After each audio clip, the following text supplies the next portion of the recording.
Alright, so it's time to do the dead mines. For those of you who don't know, there's the teleport to the dead mines right here. Also to Wailing Caverns. I'm pretty sure they added it with the dead mines. Makes it easy. I've already ran through this place like 3 times already. The first time where you do it on normal mode, and I've done it 2 times on the no pets can die, so I already have teams set. But the thing is, my teams that I have set aren't really like the best teams in the world. I just kind of threw them together randomly while I was going through, so they're not optimized in the slightest.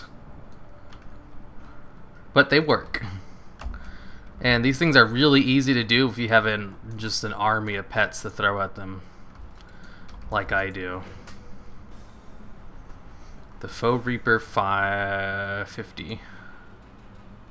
Defiest Watchers. I was gonna say like 5,000 or something. The Dead Mines.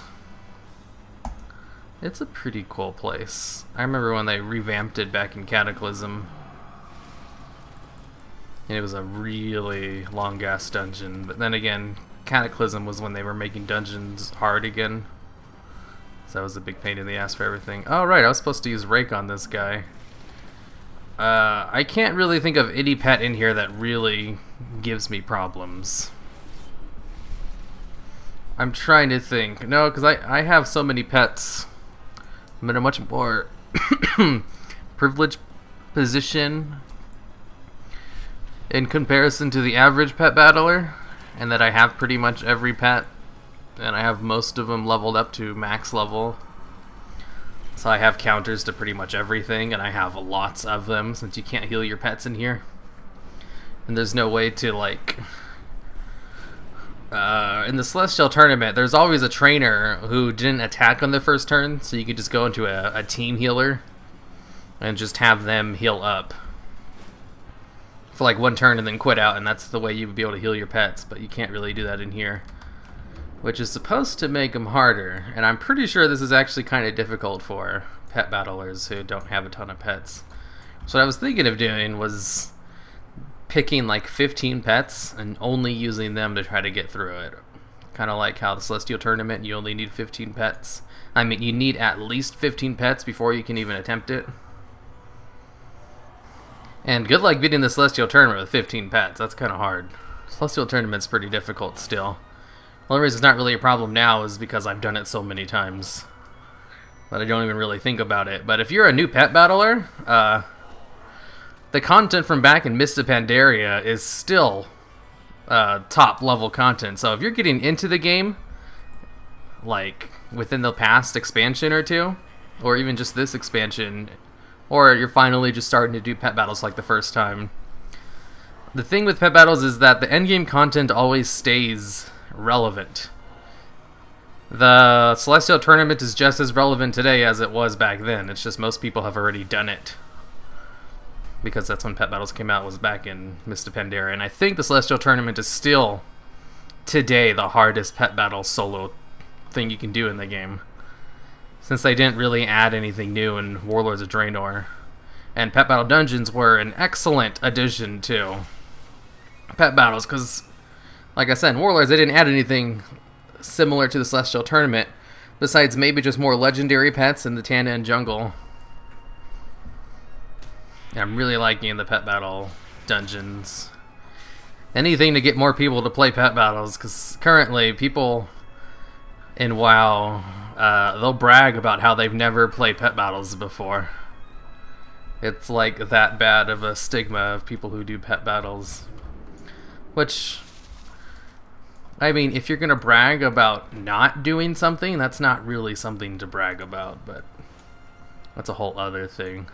See how easy this all is? The Purple Puffer, he's really good against elementals. The only problem with the Purple Puffer is that he is a very expensive pet. Luckily for me, I was able to obtain one because I had a wonderful fan who just gifted me a ton of like trading card game pets and a whole bunch of others really expensive ones. I'm not sure if that fan still plays, 'cause I don't think I've actually seen them comment on the channel in a while, but If you're out there, I really love the purple puffer. He's probably my favorite one out of all the pets I got. And I've never one to, whatchamacallit, to turn down charity or free stuff. I just won't specifically ask for it unless I absolutely need it. Which I don't. If you want to give me pets, I already have them all. So just sell them and use them for yourself. But I also won't turn down an orphaned failbat. Hint, hint. Oh god, I'm just kidding. Don't actually send me one of those are expensive. I do need to get one though. I only use my gold to buy pets anyway.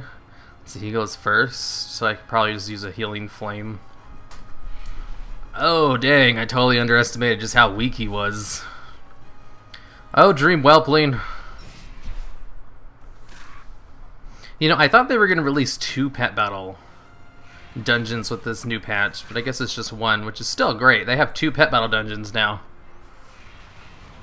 When they first announced pet battle dungeons, I was thinking, is it going to be like you go into a dungeon with other people and you have to have like raid fights with other pet battlers? Because that would be cool. You know, like a 3-person scenario type thing.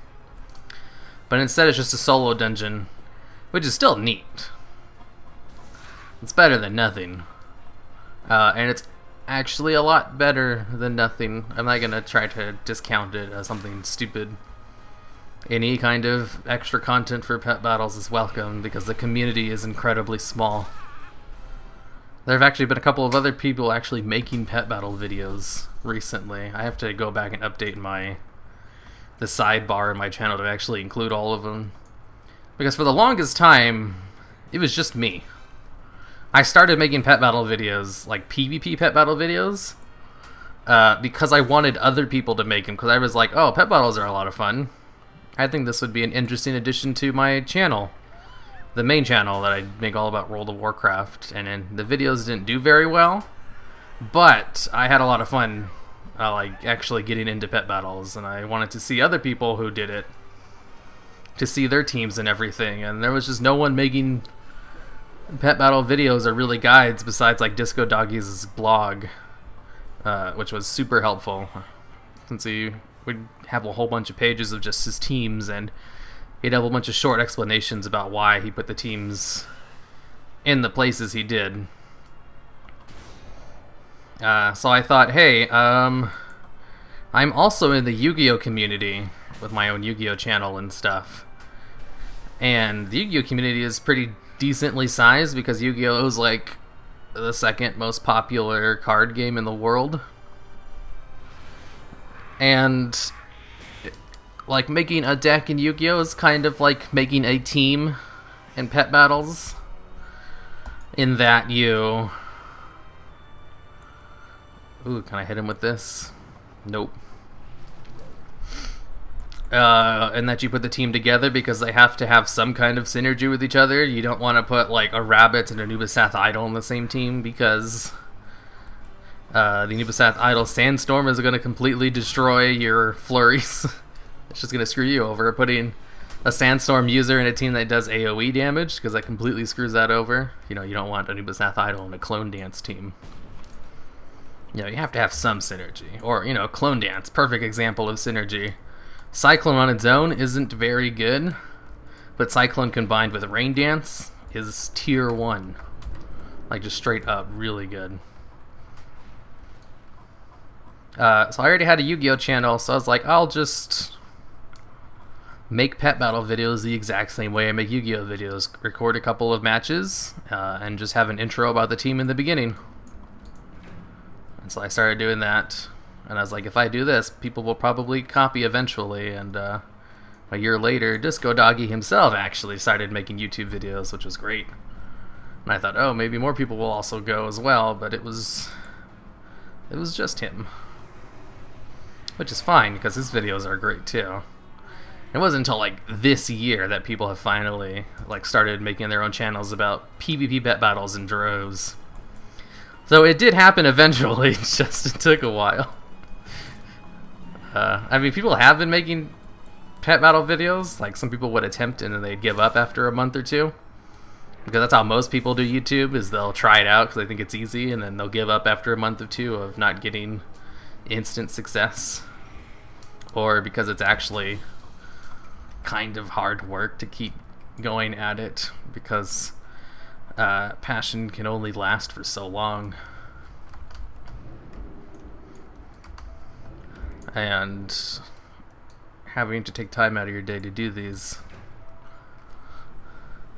takes time out of your day that you could be doing like literally anything else, like passively just watching other pet battle videos. Oh, but it's fun. Like Lenoka, he's pretty good. He has really good commentary. So the thing with pet battle videos is, my Yu-Gi-Oh videos, I just record the replays and show those because that's like the most accepted method of showing YouTube video. I mean, Yu-Gi-Oh stuff. Because the game itself is kind of slow when you're playing against someone else, because they can take like 2 minutes to take their turn, and that's a pain in the butt to edit out or to live commentate. But I mean, there are people who do live commentates, but sometimes the more popular ones will live commentate over a replay. So on Pet Battles, it was a new thing to actually commentate on it. And I basically just went into, I copied day 9. Usually when I do anything on YouTube, I'll just copy someone more successful than me, or someone that I like. And I'll see what works for them and see if I can repeat it. And day 9, he's a StarCraft YouTuber, or Twitch streamer, I guess. He's more of a Twitch streamer than he is a YouTuber. I think he's also making his own game too. And he was also a professional StarCraft 2 player back in the day. And he makes Hearthstone videos, and I used to watch him when I was into Hearthstone. And what I really liked was the way he commentated his games. Like, I don't think I need to see anyone else who does it like him, besides me, since I copy his style. And what he did was basically, he would talk about what cards were in his hand, and then he would talk about his opponent's board, and then predict what his opponent might do and how he might counter that. And he would just talk it all out. That way people could understand his thought process instead of just saying what he's doing. He would, you know, analyze it and do a whole bunch of predictions. And it made it a lot more interesting to watch, and he'd also explain things for people assuming that they had no idea what his cards did. Very user-friendly, and that's what I do. If I play against someone, I try to predict what they're doing, and I explain what I'm doing, even if I've explained it like a million times, just in case. I always assume someone's watching my videos for the first time. Because, you know, this is a very, very niche thing. And I want to make it as newcomer-friendly as possible. Because I don't want to scare away people by being a gatekeeper.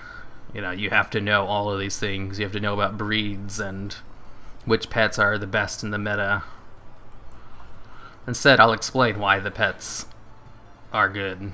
Why they're a tier 1, even if I have to explain it every time I make a new video.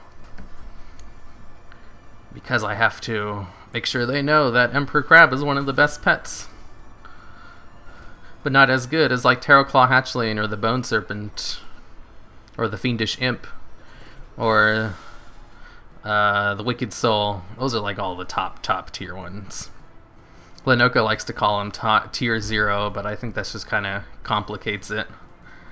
I like my system of just calling them all tier 1 pets and then just calling everything else tier 2. Technically, garbage pets are all tier 3. But like, what would constitute a tier 3 pet? I always get asked that question, and I can never really answer it. Maybe snails, because they're not very good in PvP. That could probably be tier 2. I mean, tier 3. Like, Iron Starlet, he's tier 2 for sure. He's pretty good, and he has a really nice combo, but so easily countered in PvP with just common pets, like MPD, or, I mean, Mechanical Pandaren Dragonlane, or like a Rabbit, which are pretty common. But if you don't have anything to stop his one-shot combo, like a Magic Pet, or even Undeads just counter it from the fact that they can attack 2 times no matter what, and it does take a lot of setup, so it's not as good against undeads. Ooh, I outspeed the flyer with all these power balls. So he's just countered too easily to be considered tier 1. And pets can become tier 1 with the meta shifts. Like, the Kira's Wolvar pup, he's always been a really good tier 2 pet because his trap. Because traps are just really good. But the meta was dominated by undead pets for like the past 2 expansions, and he's a humanoid pet. And the only way a humanoid pet can possibly become like tier 1 is if they're so overpowered that they just don't really care that they're countered by undeads. Like the Ore Eater or the Fiendish Imp or the Anubisath Idol. Those are like the only 3 humanoid pets that have been tier 1 even during the undead dominated metas. And now undeads don't dominate the meta as much as they used to, so I've actually been considering putting Kira's Wolvar pup on the tier 1 list. He's a really good pet.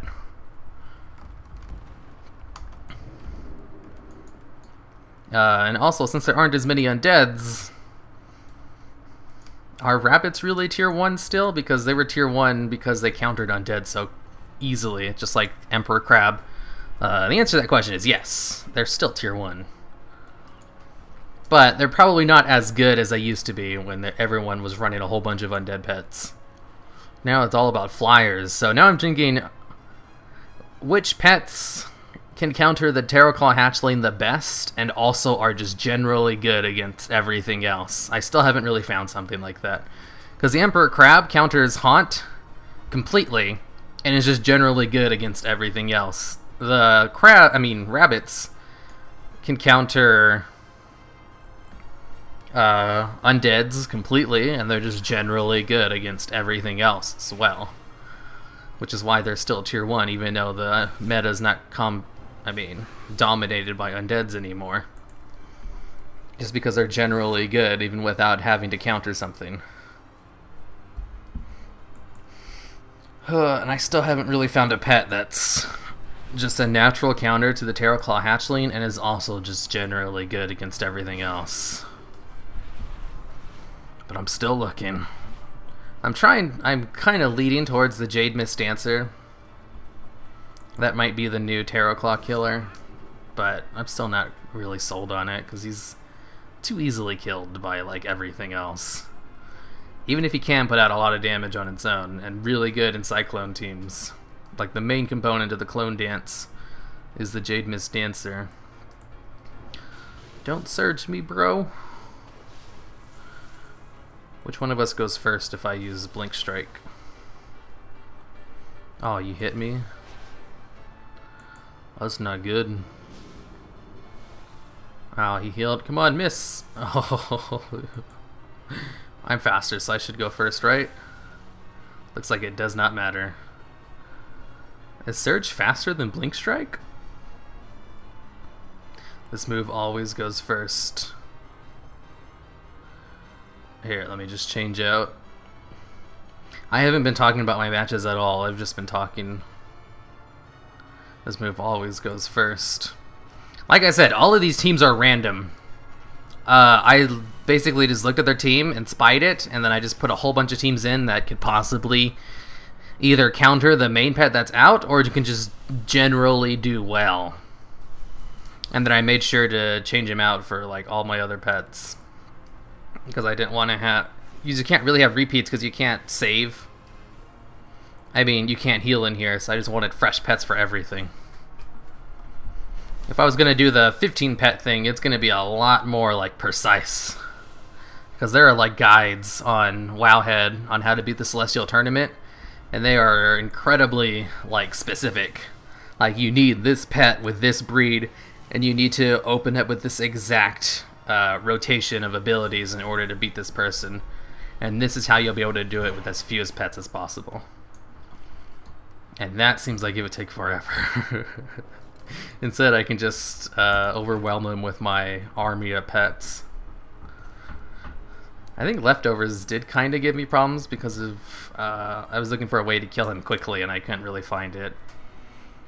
Let's see, he uses Food Coma right off the bat, right? I don't remember. I don't know why I'm asking you guys. Not like you guys will be able to notice while I'm doing this. Alright, Frankie, I'm going to use Immolation. And then I'm going to use Scorched Earth to set up the dot for a whole bunch of rounds, which also hurts me a lot too. And then I'm going to go into a Volcano last, and then I'm going to switch into my Nexus Whelpling to throw up his very strong wild magic. Don't put me to sleep. I should get woken up by Scorched Earth immediately though.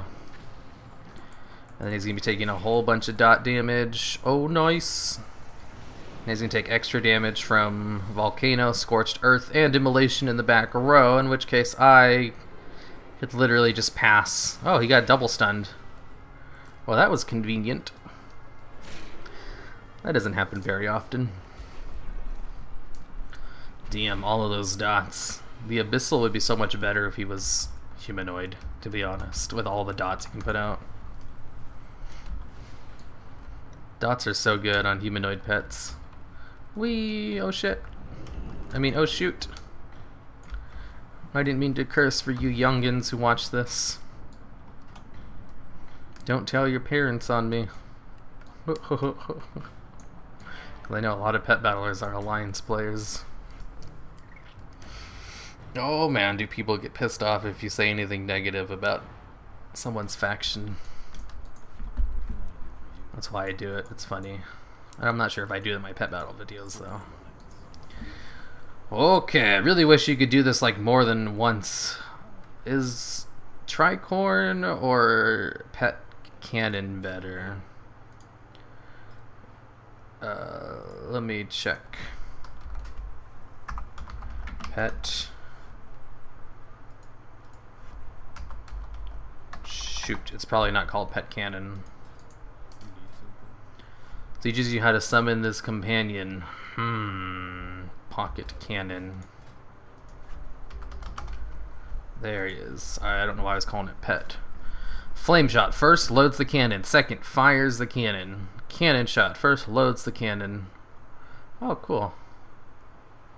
They both do the same amount of damage, but it gives you an option between mechanical or elemental damage.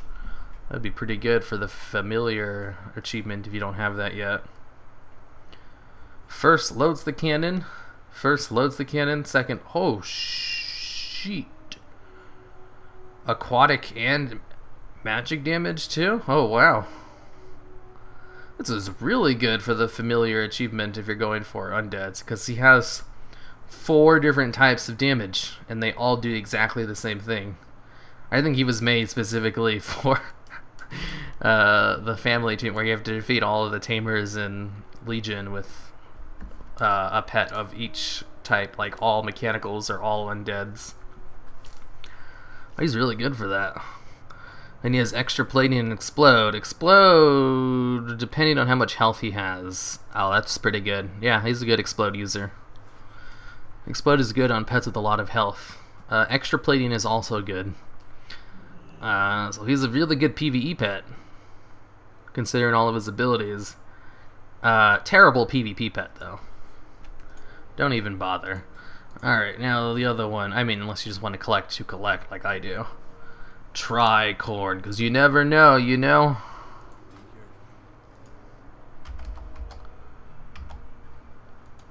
Alright, Tricorn, his stats. Stats are kind of mediocre. Scratch and comeback. Oh, Flurry. Poison Fang. Having Flurry is good. I'll give it that. Not on the same tier as Poison Fang, though. And Stampede and Sniff Out deals 20 to 30 critter damage and removes any objects on the battlefield. Oh. Oh, that is good. His stats are kind of mediocre. He's not fast enough to really use Flurry effectively because the meta is dominated by fast pets. Not even rabbits get to use Flurry that often. So he'd probably take Poison Fang. Sniff Out to destroy decoys or traps. which are both really good and prevalent in the meta. Stampede also destroys decoy though, but you wouldn't have to be locked into it. And removes things on the battlefield. It looks like it can do 20 to 30 damage, which means it hits harder than a basic attack since Scratch is only 20 damage right here. And Poison Fang. Oh wow, that's really good. I like him. He seems to have potential. Let's go, Tricorn. And the Q, I'll just level him up on my Hunter. He has all of my instant level 25 stones on him. Generally, that's not a good use of your pet battle marks unless you already have everything else like I do. Then might as well save yourself some time, you know? Alright, that's it for the pet battle dungeon. I think that was entirely unhelpful because I did not talk about like any of the pets I was using. Yeah.